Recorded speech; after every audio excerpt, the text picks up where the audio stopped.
Hello everyone, আসসালামু আলাইকুম। আজকে আমি আপনাদেরকে একটি দেশি মুরগি ঝাল ঝাল করে আলু দিয়ে ভুনা করে দেখাবো। আমি মুরগিটাকে পরিষ্কার করে কেটে ধুয়ে নিয়েছি।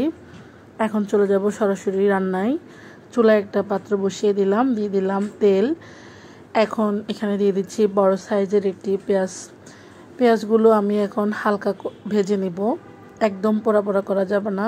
যদি পেঁয়াজটা বেশি পোড়া পোড়া হয়ে যায় তাহলে তরকারির রঙটা কিন্তু নষ্ট হয়ে যায়।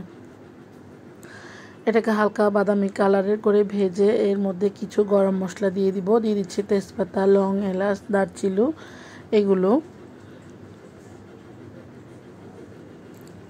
আমি পরে কিছু গরম মশলা ইউজ করব, তাই এখানে কম দিয়েছি। এখন দিয়ে দিচ্ছি আদা বাটা দিয়ে দিব আমি 1.5 চা চামচ। এরপর দিয়ে দিব রসুন বাটাও আমি দিয়ে দিব 1.5 চা চামচ। মুরগির মাংসের ক্ষেত্রে একটু রসুন বাটা বেশি ইউজ করলে মজা হয়, আর যেহেতু দেশি মুরগি সেহেতু আদাটা একটু বেশি ইউজ করতে হবে।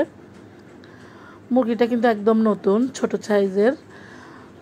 এটা আমার পালিত মুরগি, যেহেতু আমি গ্রামের বাড়িতে যাব। এর আগে আমি একটা রান্না করে ফেলছি, আজকে একটা রান্না করতেছি, আর 2টা আছে, সেটা কোনো এক সময় রান্না করব। তো এখানে আমি স্বাদ মতো লবণ, হলুদ, মরিচ এগুলো দিয়ে মশলাটাকে কষিয়ে নিব। ঝালটা আপনাদের পছন্দ মতো দিবেন। আর হলুদের গুঁড়া দিয়েছি আমি 1 চা চামচ। দিয়ে দিচ্ছি ধনিয়ার গুঁড়া। এখানে ধনিয়া জিরা একসাথে আছে, আমি 1 চা চামচ দিয়েছি। এখন আমি মাংসটা দিয়ে দিব।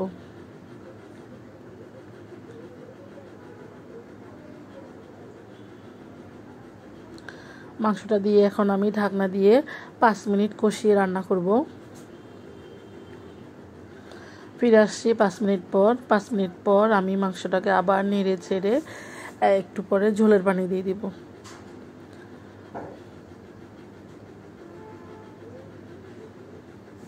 এই তো ঝোলের পানি দিয়েছি আমি।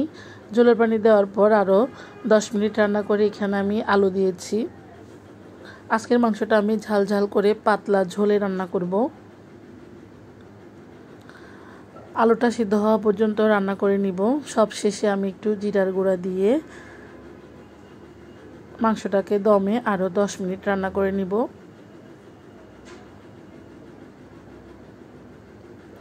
এই তো মাংসটা প্রায় হয়ে গেছে।